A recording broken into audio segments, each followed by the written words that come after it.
தமிழ் மக்களுக்கு வணக்கம். தமிழக விவசாய கடன்கள் அனைத்தும் தள்ளுபடி செய்யப்பட்டுள்ளது. சென்னை உயர்நீதிமன்றம் இந்த அதிரடி உத்தரவை இன்று பிறப்பித்துள்ளது. இது பற்றிய விவரத்தை தெரிந்து கொள்வதற்கு முன்பாக யுனிவர்ஸ் டிவியை சப்ஸ்கிரைப் செய்து கொள்ளுங்கள். கீழே உள்ள சிகப்பு பட்டனை அழுத்தி யுனிவர்ஸ் டிவியை சப்ஸ்கிரைப் செய்து கொள்ளுங்கள். டெல்லியில் உள்ள ஜந்தர் மந்தர் பகுதியில் 15 நாட்களுக்கு மேலாக தமிழக விவசாயிகள் விவசாய கடன்களை தள்ளுபடி செய்ய வேண்டும் என்று கூறி போராட்டம் நடத்தி வருகிறார்கள். இதற்கு பல தரப்பிலிருந்து ஆதரவு கிடைத்து வருகிறது. ஆனால் மத்திய அரசும் மாநில அரசும் இது பற்றி எந்த அறிவிப்பையும் வெளியிடவில்லை. மத்திய அரசுக்கு தான் இவர்கள் முக்கியமாக கோரிக்கை வைத்து போராடி வருகிறார்கள். ஆனால் மத்திய அரசு இதை சுத்தமாக கண்டுகொள்ளவே இல்லை. இந்த நிலையில் சென்னை உயர்நீதிமன்றம் இன்று ஒரு தீர்ப்பை வெளியிட்டுள்ளது. இந்த தீர்ப்பில் தமிழக விவசாயிகள் வாங்கிய கடன்கள் அனைத்தையும் தள்ளுபடி செய்து உத்தரவிட்டுள்ளது. அதாவது கூட்டுறவு வங்கிகளில் இவர்கள் வாங்கிய கடன்கள் அனைத்தும் தள்ளுபடி செய்யப்பட வேண்டும்.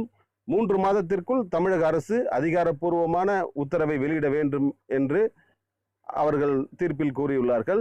3 மாதத்திற்குள் இதை தெரியப்படுத்த வேண்டும் என்று அவர்கள் தமிழக அரசுக்கு விதிமுறைகளை வகுத்துள்ளார்கள். இதற்கு மத்திய அரசும் நிதி கொடுத்து உதவ வேண்டும் என்றும் நீதிபதி தனது தீர்ப்பில் கூறியுள்ளார். ஏற்கனவே இந்த வழக்கில் விவசாய கடன்கள் தள்ளுபடி செய்ய வேண்டும் என்று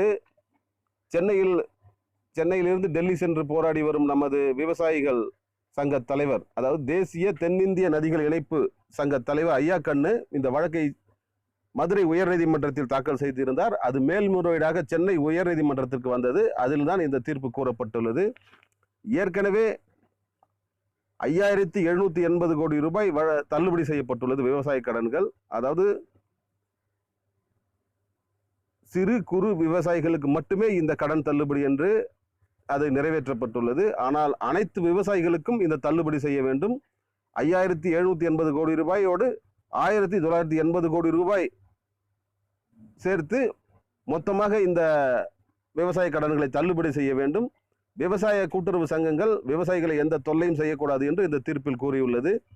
இது விவசாயிகள் மத்தியிலும் டெல்லியில் போராடி வரும் விவசாயிகள் மத்தியிலும் பெரும் சந்தோஷத்தையும் ஆரவாரத்தையும் ஏற்படுத்தியுள்ளது.